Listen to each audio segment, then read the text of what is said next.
Lesson number 6, the man who was a hospital. इसको लिखा है जरूम के जरूम ने। ये एक ह्यूमरस इससे है, मज़ाहिया इससे है, और इसमें राइटर उन लोगों को अपनी तनकीद का निशाना बनाता है जो तरह तरह के वहम अपने दिल में पालते हैं, और साथ ही हमें ये भी दर्स देता है कि जिस चीज़ का हमें इल्म ना हो उसमें हमें जंप नहीं करना चाहिए। और ये जो आप सेल्फ मेडिकेशन करते हैं कि ख़ुद से ही आपने कहा मुझे ये मसला हो गया और मैं ये मेडिसिन ले लूँ और ये कर लूँ वो कर लूँ, तो ये तमाम चीज़ें आपके लिए नुकसानदेह साबित होती हैं। और बिला वजह जब हम किसी चीज़ को जानते नहीं और उसको अपने जहन में बिठा लेते हैं तो वो भी हमारे लिए नुकसानदेह होता है। ख़ास तौर पर अपनी सेहत के मामले में कभी भी एक्सपेरिमेंट ना करें। कोई मसला है तो डायरेक्टली गो टू डॉक्टर। ठीक हो गया? आई होप सो कि ये लेसन सुनते हुए और ये लेसन पढ़ते हुए आप बहुत इन्जॉय करेंगे। इस पूरी बुक में FA FSC करने के बाद भी आपको कुछ याद रहे ना रहे, the man who was a hospital हमेशा याद रहेगा। आइए स्टार्ट करते हैं। It was my liver that was out of order. I knew it. Was my liver that was out of order because I had just been reading a patent liver pill circular in which were detailed the various symptoms by which a man could tell when his liver was out of order. I had them all. मेरा जिगर ख़राब था, और मुझे कैसे पता चला कि मेरा जिगर ख़राब था? थोड़ी ही देर पहले मुझे जो है वो एक इश्तिहार मिला जिसमें सारे जो अलामात हैं वो जिगर की ख़राबी के लिखे हुए थे। अब उनको पढ़ने के बाद एहसास हुआ कि मेरा तो जिगर का मसला है। It is most extraordinary thing, but I never read a patent medicine advertisement without being impelled to the conclusion that I am suffering from the particular disease therein dealt with the most virulent form. The diagnosis seems in every case to correspond exactly with all the sensations that I have ever felt. ये कोई एक writer कहता है कि मैं कोई ऐसा शख्स नहीं हूँ कि जो बहुत जल्दी से कोई एडवर्टाइजमेंट पढ़ ले या किसी चीज़ को जल्दी से कबूल कर ले। तब तक वो कहता है मैं तब तक किसी भी इश्तिहार को या किसी चीज़ को या कंसर्न मटेरियल को नहीं पढ़ता था जब तक मुझे अंदाज़ा ना हो जाए कि वाकई ये मेरे साथ कंसर्न है। और अगर मैं किसी बीमारी में मुब्तला हूँ तो मैं बड़ी ही, जब तक मुझे ज़बरदस्ती कहा ना जाए सर ये इश्तिहार ले लें, सर ये इश्तिहार ले लें, सर ये इसको पढ़ के तो देखें, तो अगर वो मेरी बीमारी के साथ कंसर्न है तो ही मैं उसको पढ़ूँगा। लेकिन इस दफ़ा न जाने क्यों उसने वो इश्तिहार ले लिया और उसको पढ़ना शुरू कर दिया। ये बात उसको खुद से भी समझ नहीं आई। I remember going to the British Museum one day to read up the treatment for some slight ailment of which I had a touch, hay fever. एक दिन वो ब्रिटिश म्यूज़ियम में चला गया, उसको hay fever था जो कि एक मामूली सा बुखार की उसको अटैक था। बुखार ये कोई मामूली तो नहीं होता, लेकिन उसको एक मामूली सा अटैक हुआ इस बुखार का। तो कहता है मैं उसके बारे में जानने के लिए ब्रिटिश म्यूज़ियम चला गया ताकि वहाँ से कोई बुक निकालूं और इसके बारे में जानूं कि ये क्या है और उसको कैसे ट्रीट किया जा सकता है। I fancied it was.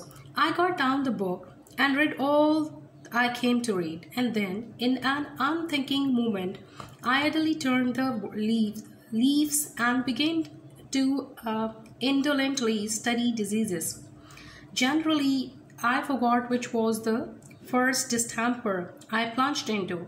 Some fearful, devastating scourge, I know, and before I had glanced half down the list of premonitory symptoms, it was borne in upon me that I had fairly got it. Okay, जी कहते हैं वो वहाँ museum में गया, उसने book खोली और जिस मर्ज़ के बारे में वो पढ़ने के लिए बैठा था उसको उसने पढ़ना शुरू कर दिया। जब उसने उसके बारे में सारी डिटेल पढ़ ली तो न जाने क्या हुआ कि उसने बग़ैर सोचे समझे पूरी किताब की जो है वो सफ़े छानना शुरू कर दिए, खंगालना शुरू कर दिए, और अचानक से उसकी नज़र जो है वो एक और बीमारी पर पड़ी और उसने उसके बारे में भी पढ़ना शुरू कर दिया। अब उसको फ़ील होना शुरू हो गया कि ये जो बीमारी है ये मुझ में भी है, वो बीमारी जो वो पढ़ रहा था। I sat for a while frozen with horror, and then, in the listlessness of despair, I again turn over the pages. Hay fever तो उसको था जिसको वो पढ़ने आया हुआ था, लेकिन अब इसके बाद दोबारा जब उसने अचानक से एक और बीमारी खोली और उसने लिखा कि मुझे ये भी है, तो उसके बाद वो सख्ते में आ गया, बिल्कुल ठंडा पड़ गया।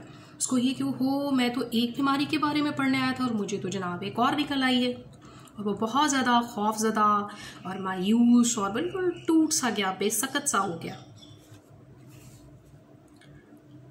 I again turned over the pages. I came to typhoid fever. Read the symptoms. Discovered that I had typhoid fever. Must have had it months without knowing it. अब उसने क्या किया कि उसने टाइफॉइड फीवर के बारे में पढ़ना शुरू कर दिया। जब उसने टाइफॉइड फीवर के बारे में पढ़ा तो एक एक अलामात को वो पढ़ता और फिर अपने अंदर उसको महसूस करता और कहता है कोई हुए मुझे तो टाइफॉइड फीवर भी है और ये तो बड़े महीनों से है और मुझे पता भी नहीं कि मुझे टाइफॉइड फीवर है।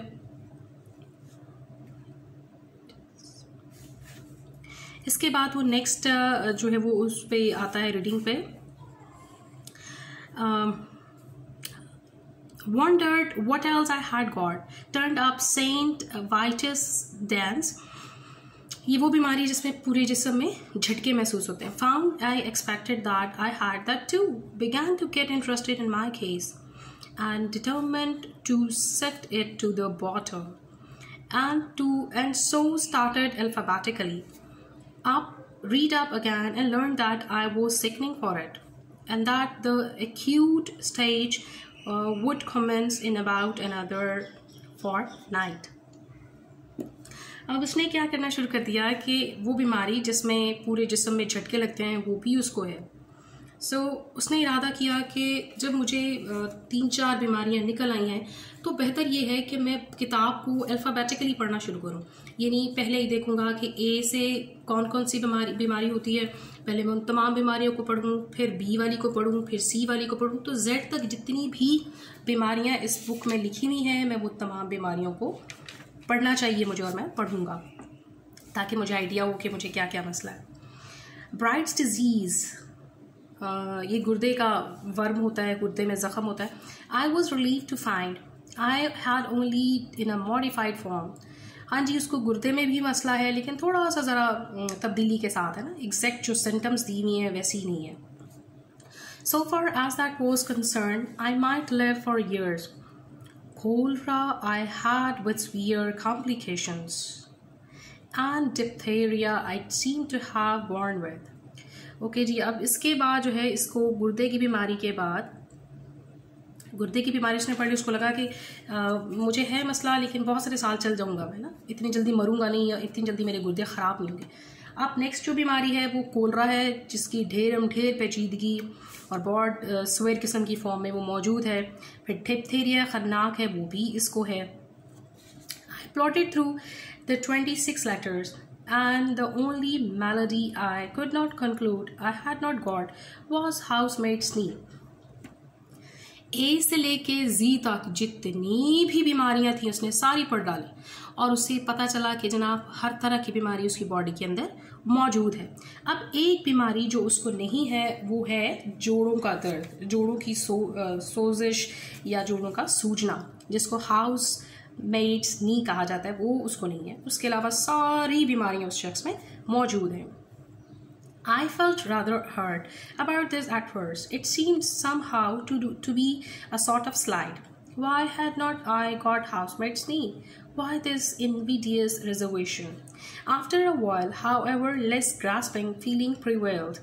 I reflected that I had every other known malady in the pharmacology, and I grew less selfish and determined to do without housemaid's knee.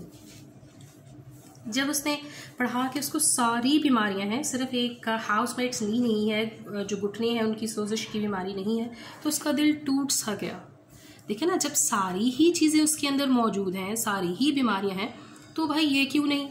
और फिर वो कहता है कि खुदा ने ये मेरे साथ क्या किया, मुझे घटिया जाना है, मुझे कमतर जाना है कि ये चीज़ मेरे अंदर नहीं रखी, जहाँ इतनी ढेर सारी क्वालिटीज़ मेरे अंदर मौजूद हैं, तो ये क्यों नहीं। उसका दिल बहुत टूटा और वो बहुत परेशान हुआ। लेकिन बहरहाल वो कहता है मुझे जो है वो इतना सेल्फिश नहीं होना चाहिए, मैं इसके बगैर ही गुजारा कर लूँगा। Gout In its most malignant stage, it would appear had seized me without my being aware of it. And zymosis, I had evidently been suffering with from boyhood. There were no more disease after zymosis, so I concluded there were nothing else the matter with me. अब आखिरी जो बीमारी है, एक तो gout कहते हैं जोड़ों के दर्द को, वो भी उसमें मौजूद था, या गैंठिया उसको कहते हैं। इसके अलावा ज़ाइमोसिस जो कि उस किताब में जेड से स्टार्ट होती है और सबसे आखिरी बीमारी थी, वो भी उसके अंदर मौजूद थी। I sat and pondered. I thought what an interesting case it must be from a medical point of view. What an acquisition. I should be a class. Students would have no need to walk to hospitals if they had me. I was a hospital in myself.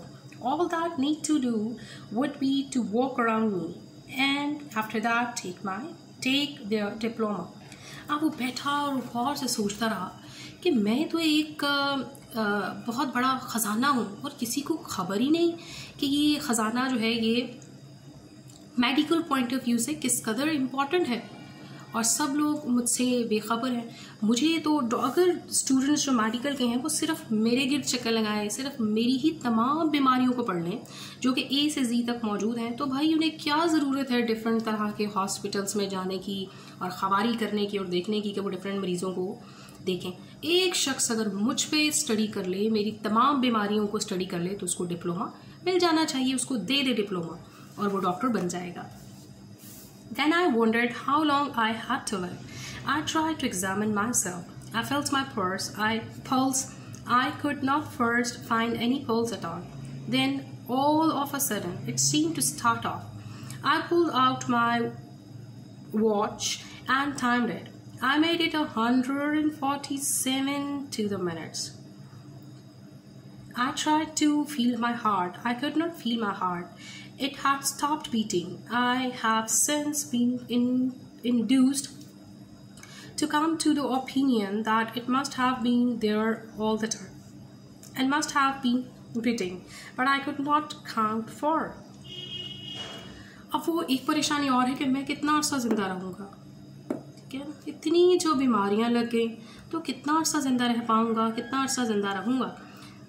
उसने क्या किया कि अपनी नब्ज़ पकड़ी और उसको check करना शुरू कर दिया, घड़ी निकाली, उस पर टाइम लगाया। पहले तो उसको लगा दिल है ही नहीं क्योंकि धड़क ही नहीं रहेगा, फिर अचानक से दिल की धड़कन महसूस होना शुरू हो गई और उसने देखा कि उसका जो दिल है वो 145 धड़कनें फी मिनट धड़क रहा है। I patted myself all over my front from what I call my waist up to my head, and I went a bit round each side and little way up the back, but I could not feel or hear anything. I tried to look at my tongue. I stuck it out as far as ever it would go, and I shut one eye and tried to examine it with the other. I could only see the tip, and the only thing that I could gain from that was to feel more certain that before that I had a scarlet fever. अब उसने क्या किया, अपने आप को कभी उल्टा हो रहा है, कभी सीधा हो रहा है, कभी अपने चेस्ट पे थप्पड़ मार रहा है, कभी बैक पे मार रहा है, ये फील करने के लिए कि दिल है नहीं है और या मुझे क्या मसला है, मैं ज़िंदा भी हूँ या नहीं हूँ। इसके बाद उसने क्या किया, अपनी ज़ुबान बाहर निकाली, एक आंख को बंद किया और एक आंख से अपनी ज़ुबान को देख रहा है। अभी इसको आप ट्राई करके देखेंगे कितना इन्जॉयबल एक्सपीरियंस होता है और कितना मज़ा भी आता है। तो जब वो अपनी एक आंख बंद करके और दूसरी आंख से सिर्फ अपनी ज़ुबान को देख रहा है तो उसको अपनी ज़ुबान जो है वो बड़ी लाल लाल सी नज़र आ रही है। चलो भाई, इससे अब एक तो उसका जो है वो फ़ायदा हुआ, वो ये हुआ उसको पता चल गया कि उसको तो लाल बुखार है क्योंकि उसकी तो ज़ुबान जो है वो बहुत ज़्यादा लाल हुई हुई है। I had walked into the reading room a happy, healthy man. I crawled out a decrepit rag. I went to my medical man. He is an old chum of mine and feels my pulse and looks at my tongue and talks about the weather, or for nothing when I fancy I'm ill. So I thought I would do him a good turn by going to him now. Do him a good turn. Okay. अब वो कहता है कि जब मैं museum के अंदर आया था तो एक जो है वो सेहतमंद, खुशबाश और जॉली किस्म का, मज़ेदार किस्म का इंसान, लेकिन जब बाहर निकल रहा हूँ तो एक टूटा फूटा सा बेकार, एक टूटी हुई टाइटैनिक की तरह हूँ। ठीक है। अब वो कहता है कि जी अब मैं क्या करूँ, उसको डॉक्टर के पास जाना चाहिए। और फिर साथ साथ वो सोच रहा है कि अगर मैं डॉक्टर के पास जाता हूँ तो डॉक्टर की ज़ात पे बड़ा एहसान करूँगा। क्यों? देखो भाई, डॉक्टर जो है वो जहाँ इतने ढेर मरीज़ पढ़ करके तो अपना एक्सपीरियंस गेन करता है और अपने आप को एक्सपर्ट डॉक्टर कहता है, वहाँ वो सिर्फ अगर मुझे पढ़ दे तो ये तो फिर मेरा एहसान है ना उसकी ज़ात पे। What a doctor wants, I said, is practice. He shall have me. He will get some practice out of me than out of 1700 of your ordinary commonplace patients. ये बात मैं पहले ही आपको बता चुकी हूँ। With only 1 or 2 diseases each. So I went straight up and saw him and he said, well, what is the matter with you? मैं doctor के पास गया, उसने कहा हाँ भाई क्या मसला है? I said, I will not take up your time, dear boy, with telling you what is the matter with me. Life is brief and you might pass away before I have finished. But I tell you what was before I had but I will tell you what was is not the matter with me. I have not got housemaid's knee. Why I have not got housemaid's knee, I cannot tell you, but the fact remains that I have not got it. Everything else, however, I got it. वो कहता है प्यारे दोस्त क्या बताऊँ, वक्त बहुत कम है, ज़िंदगी बहुत मुख्तसर है, मैं जब बताने लगूँगा तो तुम मर जाओगे, क्योंकि इतनी तो मसाइल हैं उसको, ए से लेके जेड तक है। बहरहाल मैं तुम्हारा वक्त नहीं लेता हूँ, तो मैं सिर्फ ये बता देता हूँ कि मुझे क्या मसला नहीं है भाई, मुझे सिर्फ जोड़ों का प्रॉब्लम नहीं, उसके अलावा हर एक बीमारी जो है वो मुझ में मौजूद पाई जाती है। And I told him how I came to discover it all. Then he opened me and looked down me and clutched hold of my waist, and then he hit me over the chest when I was not expecting it. A cowardly thing to do, I call it, and immediately afterwards butted me with the side of his head. After that, he sat down and wrote out a prescription and folded it up and gave it to me, and I put it in my pocket and went out. फिर मैंने उसको ये भी बताया कि ये तमाम चीज़ें मुझे कैसे पता चली। डॉक्टर काफ़ी एक्सपर्ट था, उसको पता चल गया। उसने कहा अच्छा भाई मुंह खोलो। उसने अंदर झांका, इसकी कलाई पकड़ी, इसकी छाती पे रख के एक मुक्का मारा जो कि ये तवक्को नहीं कर रहा था। ठीक है। फिर इसका सर अपने सर के साथ मारा और आखिर में इसको नुस्खा या प्रिस्क्रिप्शन लिखे दे दी। अब इसने वो फोल्ड करके अपनी जेब में डाल दिया और बाहर निकल गया। I didn't open it. इसने इसको ओपन नहीं किया। I took it to the nearest chemist and handed it in. The man read it and then handed it back. He said he didn't keep it. I said, you're a chemist. He said, I'm a chemist if I were a cooperative, stores and family hotel combined. I might be able to oblige you. Being only a chemist hampers me. उसने कहा sir ये मेरे पास नहीं। क्यों भाई, तुम chemist नहीं हो, तुम मेडिकल स्टोर वाले नहीं हो? सर हूँ, लेकिन अगर मेरा होटल होता, ठीक है, या एक जो है वो खाने पीने वाला स्टोर होता तो मैं ज़रूर आपकी हेल्प करता। सो माजरत मैं आपकी हेल्प नहीं कर सकता। I read the prescription, it ran. फिर मैंने प्रिस्क्रिप्शन खोली और उस पर क्या लिखा था? 1 will be a beef steak every 6 hours, 10-mile walk every morning, bed at 11 sharp every night, and do not stuff your head with things you do not understand. I followed the directions with a happy result, speaking for myself that my life was preserved and it is still going on. मैंने नुस्खा खोला, इसमें क्या दर्ज था? 1 pound बड़ा गोश्त हर 6 घंटे बाद, हर सुबह 10 भी लंबी सैर, हर रात ठीक 11 बजे सोना है, और अपने दिमाग को ऐसी तमाम चीज़ों से बचा कर रखें जिनको आप नहीं जानते। इसके बाद जो है वो काफ़ी अच्छे नताइज निकले। राइटर की ज़िंदगी भी बच गई और वो हंसी खुशी रहने लगा। आइए हम क्वेश्चन आंसर्स को देखते हैं। अगर आपने चैप्टर को थॉरली ध्यान से सुन लिया है तो क्वेश्चन आंसर्स आपके लिए कोई मसला नहीं है। जब आप लेसन को गो थ्रू करते हैं तो यही आंसर्स एक्सेक्ट आपको बने बनाए आपके लेसन के अंदर मौजूद होते हैं, सिर्फ आपने इनको ध्यान से करना है। How did Jerome come to suspect that his liver was out of order? कैसे पता चला जी उसको कि उसका जो जिगर है वो उसमें खराबी है। What were the other diseases he thought he was suffering from? और कौन कौन सी बीमारियां थी जो उसके अंदर मौजूद थी। उसको एक इश्तहार मिला, उसको पढ़ने के बाद उसको पता चला कि उसके जिगर में मसला है। उसके अलावा उसको टाइफॉइड फीवर था, सेंट विटिस डांस था, ब्राइट डिजीज़ थी, cholera, diphtheria, gout, zymosis, scarlet fever, ये तमाम बीमारियां उसके अंदर कसरत से पाई जा रही थी। What was the disease the writer discovered he did not have? Was he pleased? अच्छा जी, कौन सी बीमारी थी जो उसके अंदर नहीं थी, क्या वो खुश था? हाउस मेट्स नी जो है वो उसके अंदर नहीं थी और वो बिल्कुल भी खुश नहीं था, क्योंकि वो उसको एतराज़ था कि यार जहाँ ढेर सारी बीमारियाँ वहाँ ये क्यों नहीं। सो वो इस बात से कतई खुश नहीं था। The writer found that he was not suffering from What was the first reaction of writers when he thought that he was suffering from all diseases? पहली दफ़ा जब उसको पता चला कि तमाम बीमारियां उसके अंदर है तो उसको क्या महसूस हुआ? डेफिनेटली वो बहुत शॉक्ड हो गया, फ्रीज हो गया और खौफज़दा हो गया।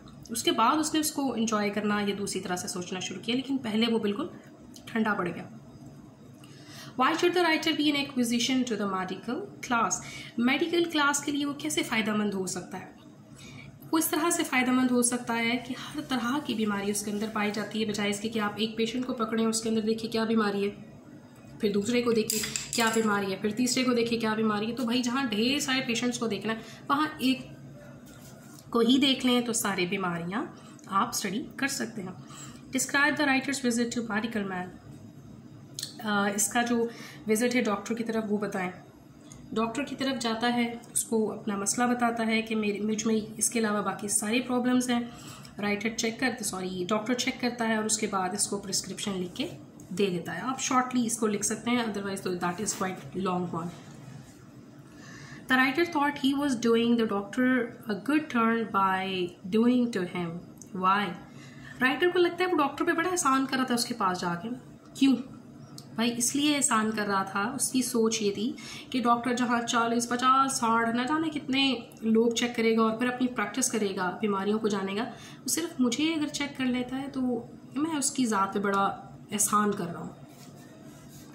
What was the prescription given him by the doctor? ये अभी मैंने पढ़ी है इससे पहले जो है वो क्वेश्चन आंसर स्टार्ट करने से पहले कि 1 पाउंड बड़ा गोश्त हर 6 घंटे बाद, हर सुबह 10 मील लंबी वॉक, हर रोज जल्दी सो जाना है और अपना दिमाग जो है वो उन तमाम चीज़ों से नहीं खपाना जिनके साथ आपका कोई लेन देन नहीं है। Describe the writer's visit to the chemist. Chemist के पास जो जाता है उसका बताएं।